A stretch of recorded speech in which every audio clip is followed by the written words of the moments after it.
নমস্কাৰ আপোনালোক সকলোকে পুনৰবাৰ স্বাগতম নস্মাই মজিদ বন্ধুসকল বলকতে চাওক আজি 9টা গুৰুত্বপূৰ্ণ খবৰ। প্ৰথমটো খবৰ এডিআৰই পৰীক্ষাৰ প্ৰশ্ন কাকত ফাদিল 24 ঘণ্টাৰ পিছতে ভাইৰেল হল প্ৰশ্ন কাকত। পৰীক্ষা কেন্দ্ৰৰ পৰা কোনে কেনেকৈ বাহিৰলৈ আনিলে প্ৰশ্ন কাকত। পৰীক্ষাৰ আগতে কোনে ভাইৰেল কৰিছিল নেকি প্ৰশ্ন কাকত। এই সন্দৰ্ভত এতিয়া কি ব্যৱস্থা ল'ব প্ৰশাসনে এইবোৰ প্ৰশ্নৰ উত্তৰ কোনে দিব।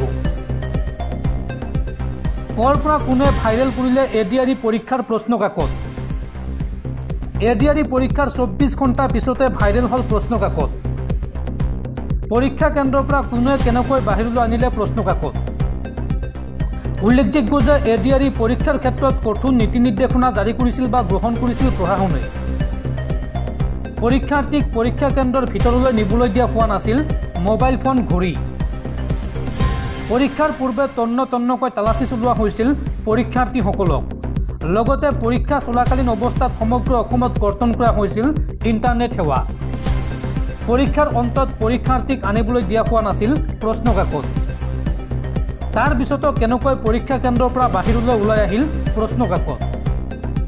প্ৰশ্ন কাকতৰ বুকলেট নম্বৰ চাই ধৰা পেলাবনে প্ৰশাসনে। আৰু প্ৰশ্ন কাকত ভাইৰেল হোৱাত পৰীক্ষাৰ্থীসকলৰ মাজত তীব্ৰ প্ৰতিক্ৰিয়াৰ সৃষ্টি হৈছে। পৰৱৰ্তী খবৰ ৰাজ্যত পুনৰ অবৈধ বাংলাদেশী নাগৰিকক গ্ৰেপ্তাৰ। পুনৰ অসম আৰক্ষীয়ে গ্ৰেপ্তাৰ কৰিছে 5 গৰাকী বাংলাদেশী নাগৰিকক। কাটাতাৰ পাৰ হৈ অসমত প্ৰৱেশৰ সময়তে ধৰা পৰে এই বাংলাদেশী কেইটা। কাটাতাৰ পাৰ হৈ পুনৰ অসমত প্ৰৱেশ বাংলাদেশীৰ। আৰক্ষীৰ জালত পৰিছে 5 গৰাকী বাংলাদেশী নাগৰিক। টেম্পুৰে আহি থকা সময়ত আৰক্ষীৰ নাকা চেকিঙত ধৰা পৰে এই আটাইকেইজন। মেঘালয়ৰ পুৰাখাচিয়া সীমান্তৰ কালভাৰ্টেৰে দি ভাৰতৰ ভূখণ্ডত প্ৰৱেশ কৰিছিল এই বাংলাদেশী কেইটাই। আৰু অসম পাৰ হৈ কলকাতালৈ যোৱাৰ পৰিকল্পনা কৰিছিল ধৃত 5 বাংলাদেশী নাগৰিকে। তেওঁলোক হৈছে ক্ৰমে আকাশ হুছেইন, শফিকুল মণ্ডল, সাৰবিনা আক্তাৰ, শান্তা আৰু পিংকি আক্তাৰক আটক কৰিছে আৰক্ষীয়ে। পৰৱৰ্তী খবৰ সন্মান সহকাৰে গামোচা তামোলৰ বঁটা দি মাতিলেহে উজনি অসমলৈ যাব মিয়াসকল। এই মন্তব্য AIUDFৰ বিধায়ক আশ্ৰাফুল হুছেইনৰ। আৰু আশ্ৰাফুল হুছেইনৰ এই মন্তব্যক এইবাৰ উভতি ধৰিছে বীৰ লাচি থানাৰ নেতা শৃংখল চলিহাই। আশ্ৰাফুল হুছেইনক শিৱসাগৰলৈ আহি দেখুৱাবলৈ প্ৰত্যাহ্বান শৃংখল চলিহাৰ। কেৰালা, দিল্লী, অসমৰ বহু ঠাইত কাম কৰাৰ সুবিধা আছে মিয়াসকলৰ। গাঁৱতে এতিয়া হাজিৰা কৰিলে 500 টকা পায়। মানুহৰ উপকাৰ কৰিবলৈ গৈ গালি লাঠি খাব নালাগে মিয়াসকলে। সন্মান সহকাৰে গামোচা তামোলৰ বঁটা দি মাতিলেহে উজনি অসমলৈ যাব মিয়াসকল। উজনি অসমক চেলেঞ্জ দি এই উদ্ভট হুংকাৰ বিধায়ক আশ্ৰাফুল হুছেইনৰ। আৰু আশ্ৰাফুল হুছেইনৰ এই মন্তব্যক এইবাৰ উভতি ধৰিছে শৃংখল চলিহাই। আশ্ৰাফুল হুছেইনক শিৱসাগৰলৈ আহি দেখুৱাবলৈ প্ৰত্যাহ্বান বীৰ লাচি থানাৰ নেতা শৃংখল চলিহাৰ। দৰ্শকসকল আৰু বহুতো গুৰুত্বপূৰ্ণ খবৰ আছে। তাৰ আগতে আপোনাক জনাওঁ যে যদি আপুনি এতিয়ালৈকে এইটো ভিডিঅ'ত লাইক কৰা নাই তেন্তে এতিয়াই ভিডিঅ'টোত লাইক কৰি দিয়ক। আৰু এনেকুৱা ধৰণৰ ভিডিঅ'সমূহ নিতৌ চাবলৈ চেনেলটো ছাবস্ক্ৰাইব কৰি কাষত থকা বেল আইকনটো প্ৰেছ কৰি ৰাখক। পৰৱৰ্তী খবৰ এডিআৰই পৰীক্ষাৰ প্ৰশ্ন কাকত ফাদিল সন্দৰ্ভত ডাঙৰ আপডেট। ধেমাজিৰ চিমেণ্ট চাপৰি উপেন্দ্ৰ নেশ্যনেল একাডেমী পৰীক্ষা কেন্দ্ৰৰ পৰা ভাইৰেল হৈছে প্ৰশ্ন কাকত। ধেমাজিৰ পৰা ভাইৰেল হৈছে এডিআৰই পৰীক্ষাৰ প্ৰশ্ন কাকত। ধেমাজিৰ চিমেণ্ট চাপৰি উপেন্দ্ৰ নেশ্যনেল একাডেমী পৰীক্ষা কেন্দ্ৰৰ পৰা ভাইৰেল হৈছে এডিআৰই পৰীক্ষাৰ প্ৰশ্ন কাকত। আৰু ইয়াত সন্দেহৰ আৱৰ্তত চৰকাৰে নিয়োগ কৰা কেমেৰা পাৰ্চন এটা বিশেষ মোবাইল নম্বৰৰ পৰা বিলাই দিয়া হৈছিল এই প্ৰশ্ন কাকতসমূহ। সন্দেহৰ আৱৰ্তত সোমাই পৰিছে শ্বৰিফুল নামৰ এজন লোক।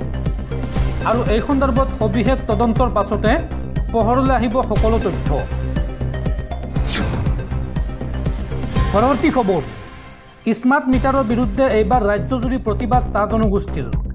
প্ৰতিবাদকাৰী মন্তব্য কোনো কাৰণতে ঘৰে ঘৰে সংযোগ কৰিব নোৱাৰিব স্মাৰ্ট মিটাৰ। মাহে 5,000 টকা মজুৰি পোৱা শ্ৰমিকে কেনেকৈ 1500 টকা বা 2000 টকাৰ বিল দিব। আৰু এই সন্দৰ্ভত পৰিস্থিতি বেয়া হ'লে জগৰীয়া হ'ব চৰকাৰ আৰু শক্তি বিভাগ। এই মন্তব্য প্ৰতিবাদকাৰীৰ। স্মাৰ্ট মিটাৰৰ বিৰুদ্ধে ৰাজ্যজুৰি চাহ জনগোষ্ঠীৰ প্ৰতিবাদ। কোনো কাৰণতে স্মাৰ্ট মিটাৰ সংযোগ কৰিবলৈ নিদিয়াৰ হুংকাৰ প্ৰতিবাদকাৰীসকলৰ। খাটি খোৱা মানুহে কেনেকৈ দিব স্মাৰ্ট মিটাৰৰ অধিক বিল? মাহে ৫,০০০ টকা মজুৰি পোৱা শ্ৰমিকে কেনেকৈ দিব ১৫০০ৰ পৰা ২,০০০ টকাৰ বিল? ল'ৰা ছোৱালীক পঢ়াবনে বিদ্যুৎ বিভাগক মাচুল দিব? স্মাৰ্ট মিটাৰ সংযোগ উঠাই নল'লে প্ৰত্যাহ্বানৰ সন্মুখীন হ'ব চৰকাৰ। চাহ বাগান অঞ্চলত কোনো কাৰণতে লগাব নোৱাৰিব স্মাৰ্ট মিটাৰ। আৰু এই সন্দৰ্ভত ঠায়ে ঠায়ে APDCL-ৰ কাৰ্যালয় ঘেৰাও চাহ জনগোষ্ঠীয় লোকৰ। পৰৱৰ্তী খবৰ। ৰাজ্য কঁপাই যোৱা ট্ৰেডিং কেলেংকাৰীৰ অন্যতম মূল অভিযুক্ত বিশাল ফুকন আৰু কৰিঅ'গ্ৰাফাৰ সুমিৰ বিৰুদ্ধে ৪টাকৈ নতুন গোচৰ ৰুজু কৰা হৈছে।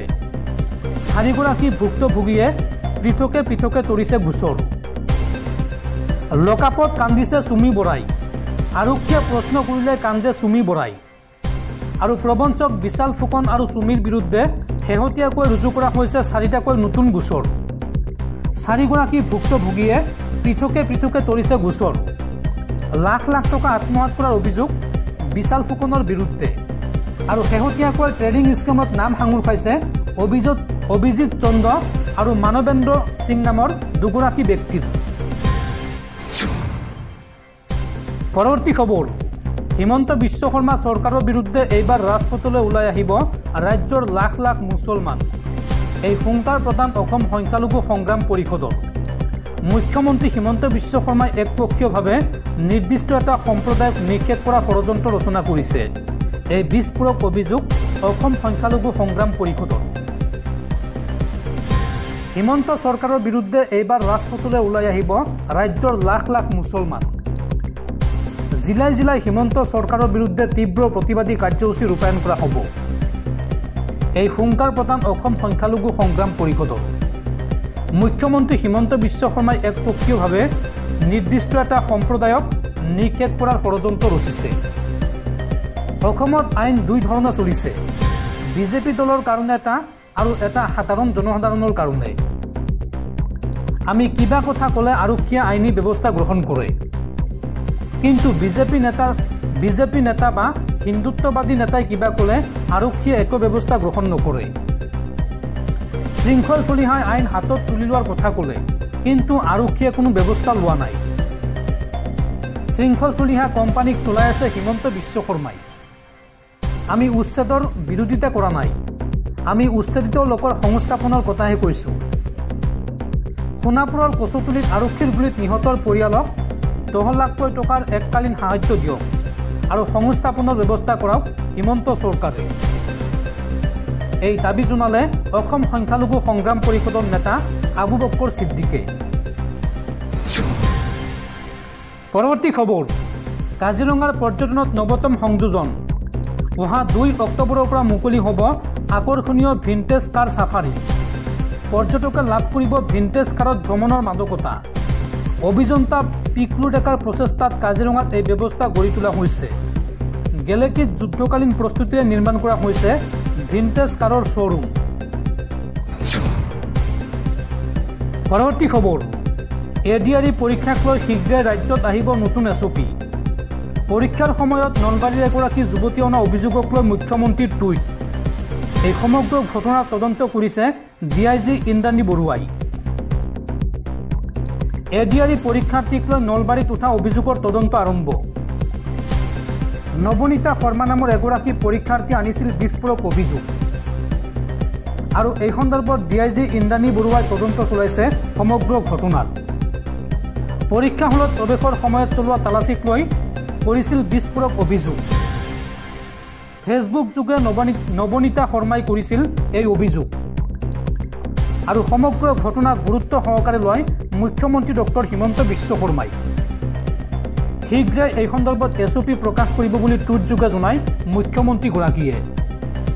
অৱশ্যে সমগ্ৰ পৰীক্ষাৰ প্ৰক্ৰিয়াক প্ৰশংসা কৰে অভিযোগকাৰী নৱনীতা শৰ্মাই। আৰু লগতে মহিলাৰ সুৰক্ষাক লৈও মুখ্যমন্ত্ৰীয়ে লোৱা পদক্ষেপৰ শলাগ লয় অভিযোগকাৰী যুৱতীয়ে। পৰৱৰ্তী খবৰ, সঁচাই আৰক্ষীৰ জিম্মাৰ পৰা পলাবলৈ লওঁতে মৃত্যু হৈছিল নেকি ধিংকাণ্ডৰ মূল অভিযুক্ত তফাজ্জুল ইছলামৰ। আৰু এই সন্দৰ্ভত চৰকাৰ আৰু আৰক্ষীলৈ কাৰণ দৰ্শোৱাৰ জাননী গুৱাহাটী হাইকোৰ্টৰ। আৰক্ষীৰ জিম্মাত তফাজ্জুল ইছলামৰ মৃত্যুক লৈ আদালতৰ জাননী, চৰকাৰ আৰু আৰক্ষীলৈ কাৰণ দৰ্শোৱাৰ জাননী গুৱাহাটী হাইকোৰ্টৰ।